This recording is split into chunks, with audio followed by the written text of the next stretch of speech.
For over 2 decades after his death, the Marion Morrison you never knew, the man behind the legendary John Wayne kept his most guarded secrets buried deeper than any Hollywood grave. But now, newly uncovered documents, whispered confessions from his inner circle, and revelations that would shake the very foundation of his American hero image are finally coming to light. What was the Duke really hiding behind that iconic swagger? The truth is more shocking than any Western he ever starred in.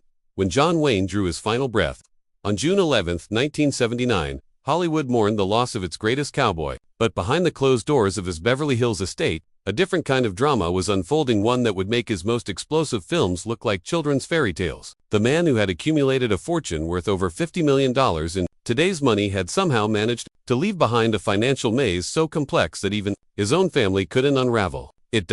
Little did the world know that Wayne had been living a double life for years, carefully orchestrating what would become one of Hollywood's most perplexing estate mysteries. His longtime business manager, Beau Roos, had been more than just a financial advisor. He had been the keeper of secrets that could destroy reputations and shatter the carefully constructed image of America's most beloved tough guy. The first red flag appeared just hours after Wayne's death, when family members discovered that several of his most valuable assets, rare art collections and vintage firearms worth millions, had mysteriously disappeared from his homes. His widow, Pilar, found herself standing in rooms that had been stripped bare, as if someone had known exactly what to take and when to take it. The official inventory revealed discrepancies that would take decades to fully understand, and some items were never recovered.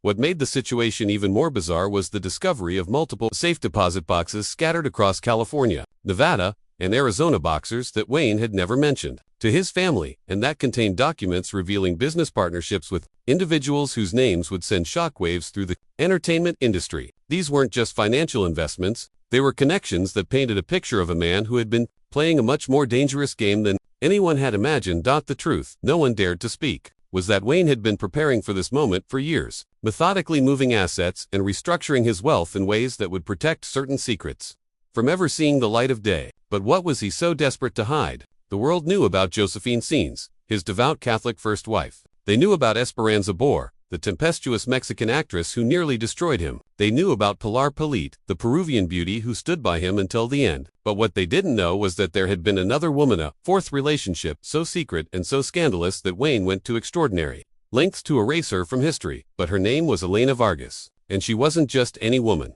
She was the daughter of a prominent Mexican politician, a connection that could have ended Wayne's career before it truly began. Their affair started in 1941, during the filming of The Shepherd of the Hills, when Wayne was still married to his first wife. But this wasn't just another Hollywood fling. Elena was pregnant with what she claimed was Wayne's child. The revelation came to light through a series of letters discovered in one of Wayne's hidden safe deposit boxes. Letters written in Wayne's own hand that detailed not just his passionate affair with Elena, but his desperate attempts to keep the relationship and the child's secret. The letters revealed a side of Wayne that contradicted everything the public thought they knew about him. A man racked with guilt, terrified of scandal, and willing to pay any price to protect his image. What makes this story even more heart-wrenching is what happened to Elena and the child. According to the letters, Wayne arranged for them to disappear not through violence, but through a carefully orchestrated relocation that involved substantial monthly payments that continued for decades. The child, a son named Miguel, was raised believing his father was a wealthy American businessman who had died in a car accident. He never knew that his real father was the most famous cowboy in the world.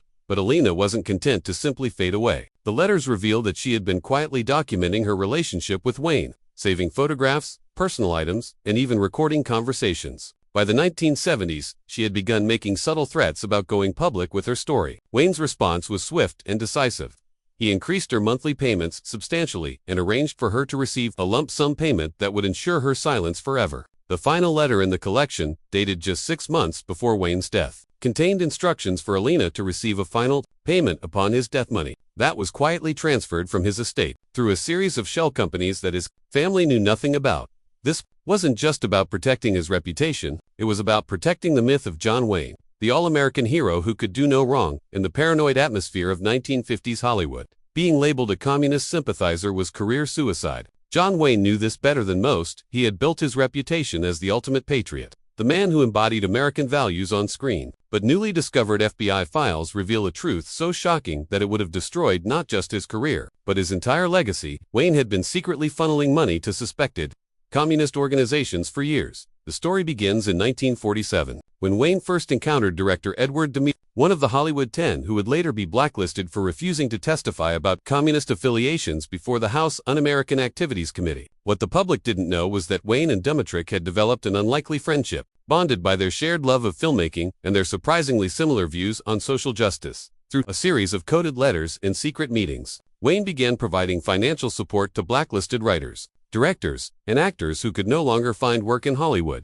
But this wasn't just charity. Wayne was part of a sophisticated underground network that helped communist sympathizers find work under assumed names and provided them with the resources to continue creating art despite the blacklist. The most explosive revelation came through a series of bank records that showed Wayne had been making regular payments to a Swiss account that was later traced to a Communist Party funding operation. These weren't small donations. We're talking about hundreds of thousands of dollars over a period of nearly a decade. Wayne had been living the ultimate double life, publicly supporting anti-communist efforts while privately funding the very people he was supposed to be fighting against. What drove Wayne to take such an enormous risk? The answer lies in his complex relationship with his own conscience. Despite his tough guy image, Wayne was deeply troubled by the persecution of creative people based solely on their political beliefs. He had seen talented individuals destroyed by McCarthy-era paranoia, and he couldn't stand by and watch it happen. But Wayne's secret support of communist sympathizers went deeper than just financial aid. He had been using his influence to help blacklisted individuals get work in his own films, often without the knowledge of the studios or his co-stars. Some of the most memorable characters in his later films were actually created by writers who were supposed to be unemployable. Wayne would receive scripts from legitimate writers, then secretly have them rewritten by blacklisted talent, paying both sets of writers while ensuring that only the clean names appeared in the credits. The irony was devastating. The man who had become the symbol of American patriotism was actively working against the very system that had made him a star, and he carried that secret to his grave, knowing that revelation would not only destroy him but potentially harm dozens of people he had tried to help.